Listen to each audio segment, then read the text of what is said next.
Hi, I'm Bruce Boyd. I'm with the Nevada County Historical Landmark Commission, and I'm here with Tom Browning. He's the Deputy Chief from North San Juan Fire Protection District, and he's a longtime resident of Nevada County, and I thought it'd be really good to hear his story. So I want Tom to go ahead and kind of talk about how your family came to Nevada County. Well, thank you, Bruce, and for the invitation. I'm a sixth-generation Nevada County resident.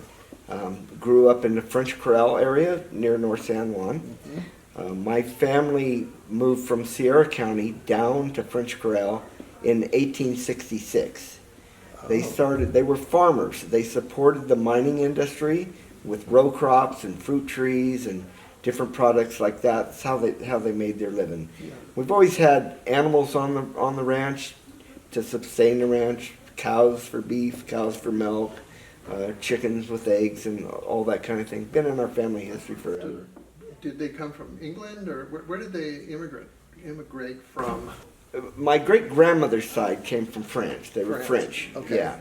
And so they had moved over. Their name was Mounier. So if you go back through some old records, the Mounier family in Sierra County, near Sierra City, just between Downeyville and Sierra City, they had a ranch up there. And then they said, wow, it's not a long enough growing season. So moved to French Corral where they could grow row crops and do those things. Okay, so I understand that a lot of French came to Malakoff early on to mine, and that actually in Malakoff, French was the language of choice there.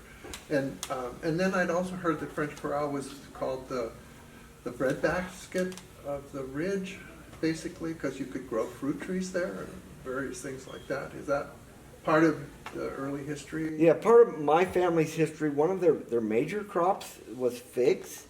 Figs. They could dry figs and then ship them around the world as a product. So my great-grandfather was very much into that. So how did you move into ranching?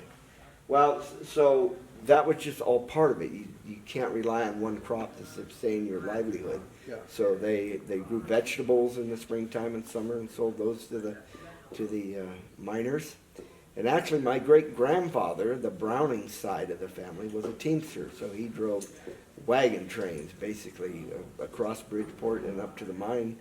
And that's how he met my great-grandmother. She was working in the field tending the row crops, and he said, well, there's a cute girl, I'll stop and talk to her. So they started courting by him just meeting her out in the field working. So was he working for the Kneebones at Bridgeport, or? No, so That's a lot of history back there. That's a little later history. Oh, okay. So one of my great-grandmother's sisters married into the Kneebone family. Okay. And they actually ran the stage stop at Bridgeport, and they were responsible for turning that into a tourist attraction. So people from the valley could come up and camp there and recreate and do those things at Bridgeport. Yeah, so that's how we got tied into the Kneebone family. Wow. What was the route that your great-great-grandfather was running? So it was primarily from the valley, where they would haul products for the mine and come up Pleasant Valley Road across Bridgeport, up through the Hennis Pass and up Oak Tree Road into Graniteville, into that area and across. Oh. Yeah, and there's stories of, they would have 20 horses pulling the wagon trains, and they'd be going at night up the Bridgeport grade, and you could hear a noise, but not sure what it was, and then pretty soon the light of another coach would pass you, so these horses are passing each other in the dark going up that grade and doing that, yeah. And that's basically Pleasant Valley Road. Pleasant Valley Road, yes. Yeah, dangerous road. Yeah, a little narrower than it is today, and certainly all dirt, but yeah, you just think about 20 horses pulling a wagon up that and 20 horses coming down, and it's hard to pass a car on that road today. Wow. So what was it like growing up in French Corral? So yeah, my family, of course, lived there and grew up there, and it was certainly different than today. And we still have the house that I grew up in. It's part of my property now. But it was a smaller community, and you knew everyone. And I can remember if you heard a car coming down the road, you got up and looked to see who it was because you knew who was driving down Pleasant Valley Road. Yes, and you never locked a door. Yeah. We didn't even have keys to our house. Yeah. Yeah. When did power come to? Well, power was there when I grew up. When you grew up? Yeah. Yeah. So I'm not sure exactly when it came in here. And there was a group, let's see,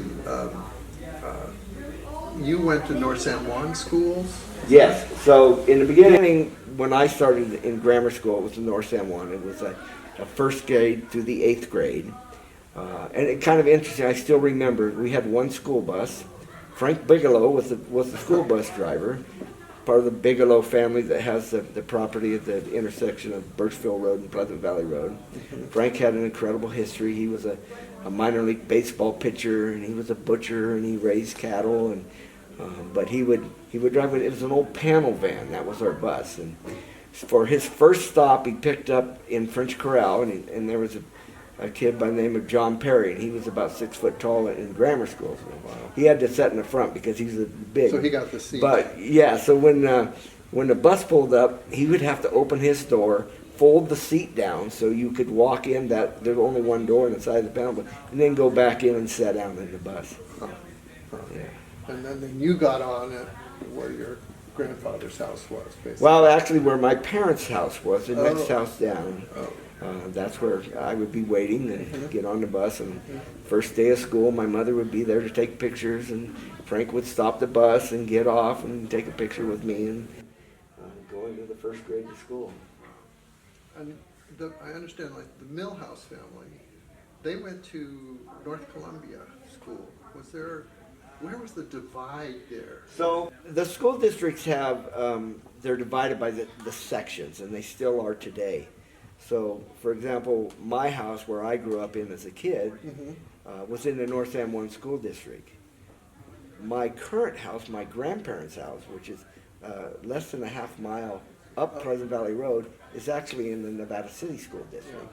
Yeah. So, and those people in that Sweetland area by Peterson's Corner, all of those were in the Nevada City School District. The Readers, who I grew up with, Yes. Nevada City School District, they all went to Seven Hills School. Okay. Yeah. And at that time, North San Juan was its own school district, and then the Columbia Hill had its own school district. They were separate, and of course, Nevada City. What did you do in the snow? What school was? So it snowed. It seemed like it snowed more. You know, there would certainly be occasions when, you know, at our home we would have 2 feet of snow, and it would last for a couple weeks, and things would close down. You would stay home. You would stay home. Yeah. But it was not uncommon that you would be without power for 2 weeks, and you got by with that. You had snow to keep the ice chest full, to keep the food fresh, and you had water from a spring to. Were there other ranchers besides your family? So yeah, the Reeder Ranch, they started in 1863, so they were 3 years ahead of us. Oh, this is a big deal. Yeah, big deal back then, right? And as it turned out, you know, Francis Reeder and his wife Yolanda, and my grandparents, Bill and Cecilia Brown, they were very good friends. You know, played cards together regularly, and of course, you know, I went to school with their siblings and grew up, and we still have a strong relationship there. And your uncle Pat, is he still ranching? Or? So Pat lives in French Corral, and he actually has the original property that my great grandfather settled in 1866 as part of his ranch. They still have that property.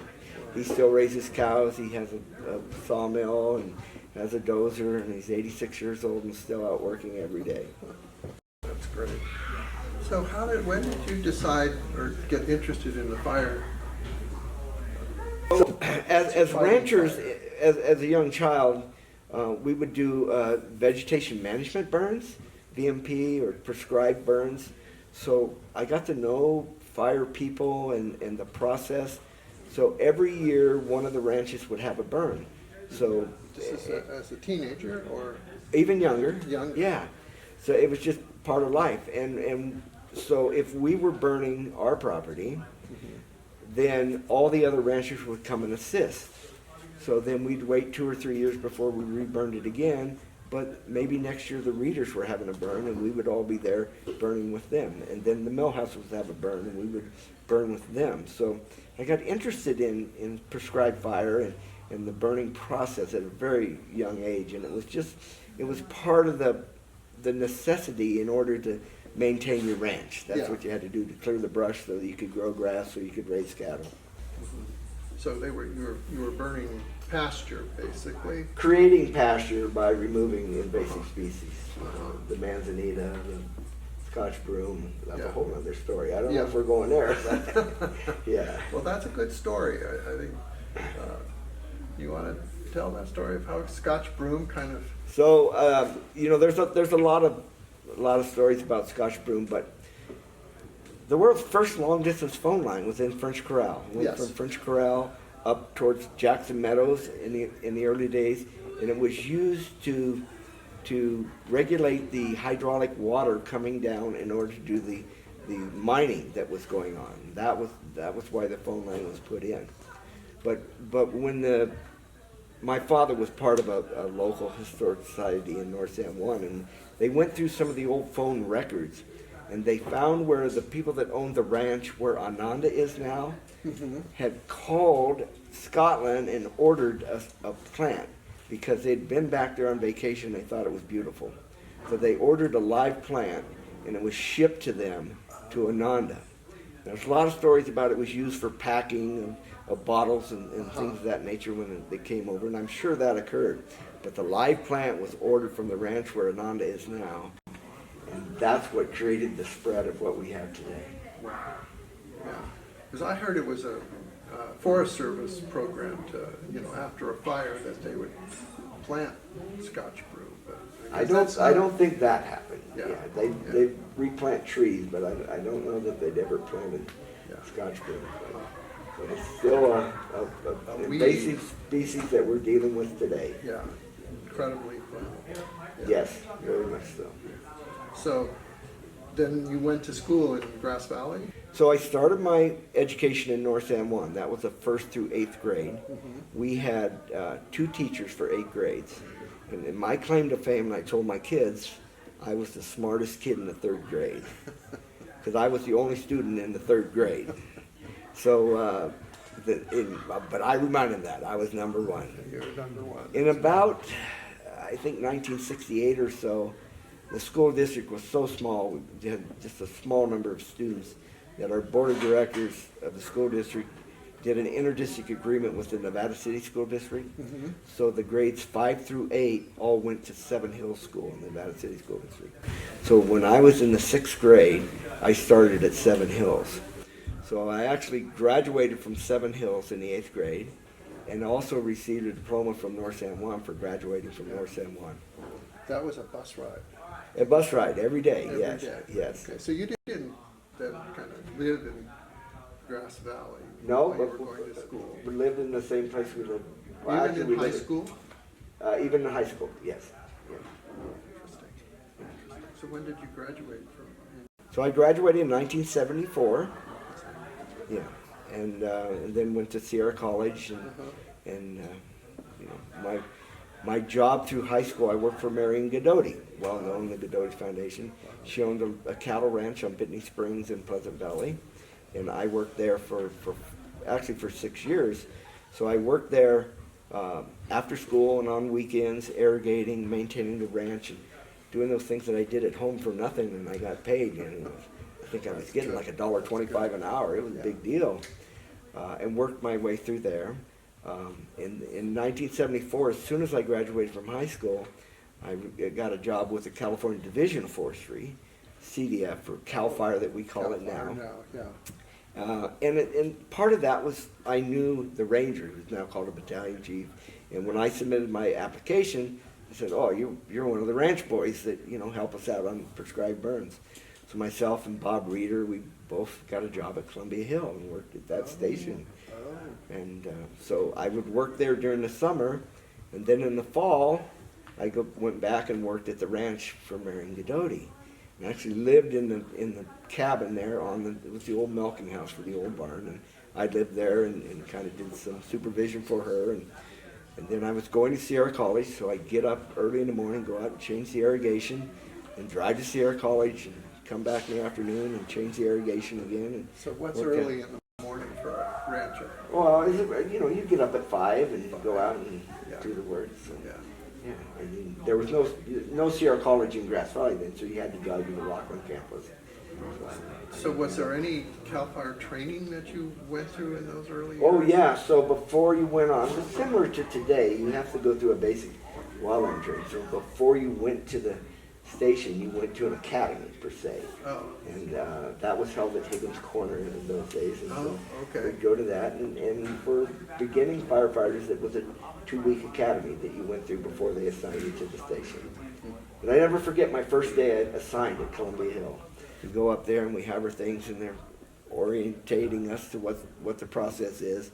They say, all right, get on the engine, we need to go to town to do some work on the truck. And I think in those days, they were putting roll bars on the engine, so in case there was an accident, you wouldn't get squashed in the back. So our engine didn't have that. So we were driving to Nevada City to drop that engine off to do that. And you sat in the back in the open, and we got to about where the root center is now, and the red light came on, spinning on top of the cabin. Well, we must be going to a fire. No communications, you couldn't hear anything, and the siren comes on, and we cross the freeway and go out Willow Valley Road and had a structure fire. My first day at work, and got out Really? and pulling hose around and we were the first engine on scene. So you didn't hear, but somebody in the cab. Oh, the people in the cab had a radio, so they Yeah. could hear what was going on. But the three of us sitting in the back seat and just said, Yeah. well, we're here for the ride, you know. Wow. Huh. Yeah, so that was pretty exciting. That was a good way to start. Yeah. I worked 2 years for them, and then I said, well, I want to see what the U.S. Forest Service is like. So I applied for them and then worked at White Cloud for the U.S. Forest Service on the engine. My first day at work, the U.S. Forest Service, we're opening the station. First day in the summer, and the engineer came out and said, well, pack your bags, we're going to Arizona to a fire tonight. I said, okay, this is great. So we showed up at the supervisor's office at midnight and took a bus down to Sacramento, and they had chartered a PSA airline, and we flew to Arizona, and we got off there, and there were just hundreds of firefighters everywhere, and I'm going, wow, this is what it's like to work for the U.S. Forest Service. You go all over the country to fight fires. The fire we were going to in New Mexico got contained, so they were going to return us home. And then they broke a new fire down by Douglas, Arizona, near the Mexico border. So they took the Tahoe crew and another crew, and we went down there and worked on a fire up in the Coronado National Forest for a couple of weeks, and then came home. What were the engines like back then? So at White Cloud, our engine was called a Model 50, which was an international flatbed truck with a slip-on pump unit. Really? Yeah. How So much water could it hold? we had 300 gallons of water, 300 gallons. 1,200 feet of hose. And four-person crew? Five. The Forest Service always had 5 people on an engine, so it was well staffed. But the 3 firefighters had to sit in the back. Yeah, out It in was the open? Yeah. Yeah, it was open. You had a Were you seat strapped belt. in? You had a seat belt. Yeah. I usually sat in the middle because the other 2 guys chewed tobacco and they'd spit out the side. And if I was sitting on the side, they might turn the wrong way, and you didn't want to be there. So, yeah. Were you the youngest always on the crew? Because I started at age 17 when I graduated high school. Yeah. So in the second year there were some movements, some promotions, and I was actually promoted to be the engineer, the second in charge of the engine, Oh. and I was the youngest person on the crew. So you became the driver? So three days a week, so we worked 5 days a week, 5 8-hour days for the Forest Service. So 3 days a week I'd be the driver, and the captain would be on the other side. And then on the captain's day off, I would sit in the captain's seat and be responsible for the engine. Uh-huh. Interesting. At 19 years old. 19? Yeah. Wow. Yeah. Just threw the work at you, basically. If it was there and I had an opportunity, I took it and did it, yeah. Yeah. So when did you work for Grass Valley? So while I was on that engine crew, one of the person who was a driver of the engine when I was a firefighter, he was one of the assistant chiefs in Grass Valley Volunteer Department. And I got married in 1976. So I was living in Grass Valley in an apartment building. He said, you need to join the Grass Valley Fire Department. So That year I joined the Grass Valley Fire Department. It's actually in February of '77 I joined Grass Valley and became a volunteer member with them. And it was pretty much all volunteer 100% volunteer. at that time. Yes. And I heard that there were pull stations around town. Were they still operational when? The boxes? The boxes? Yes, absolutely. Yeah. So originally, the way you received a call was it came across your telephone. So the phone would ring, and you were set up with a telephone company that the phone would ring, and then you got up and answered the phone. Okay. So, and it was interesting because you picked the phone up, it kept ringing. And then when it was done ringing, they'd tell you where the fire was, and you go. Then we got plectrons, which were large box-type radios, and those would alert us to a call. But if the plectron went off, and then the horn was honking from a pull box, you know you had a good call. Okay. And the pull boxes you could locate where the fire was from the location. Right, so they were a series of 3 alarms, so 3 different tones. So it would have like maybe a 1, 2, 3. So you'd hear a total of 4 honks or 4 beeps, and you could look at a chart and say, oh, that's at the corner of Walsh and Auburn Street. So that's where you knew where to go. Yeah. Well, it sounds like we're running out of time here. I was hoping to get to some other stories of yours, Tom, especially your stories fighting big fires with CAL FIRE, but maybe we could do that another time. Yeah. During my career, when I was on Grass Valley, of course you promote and you take classes and you get certified to do different level of firefighting. But I was a member of an incident management team that goes out to large fires and manages those and puts a plan together about how you're going to attack those fires. I'm currently still a member of a federal incident management team. I'm an operations section chief with them, which basically is in charge of all the people on the ground fighting the fire. Right, which could be up to 1,000 firefighters or Oh yeah, or more. Yeah, Or depending more. on the complexity of the fire. big fires. Yeah, very big. Yeah. Yeah. The team might have over 100 people on it, just to coordinate, put the plan together, communicate with everyone, and make sure that we're all in coordination on what we're doing. So, it's been a very interesting and exciting career. I've certainly enjoyed all the opportunities I've had. It's really important to have you out there with your experience on those big fires. It makes a difference in how safe they are for firefighters. It is a team approach. Operation sections may have 4 or 5 operation section chiefs. You have a day shift, a night shift, a planning shift to put the plan together, a communications chief that will coordinate with the PIOs and the logistic officers and all of that information that's going on about the fire. It's certainly changed from when I started. Yeah. And now there are drones flying overhead. We have drones that give us information. We have drones that can do firing operation for us, and it's Helicopters very and exciting. bombers. And, yeah. One of the biggest changes we're experiencing right now is helicopters that can drop at night. Oh, We do a lot of firefighting at night because the intensity of the fire is usually a little less. down. Gives us an opportunity to get in where it's safe to do so to try and contain the fire. Yeah. Been a very interesting and Yeah. career.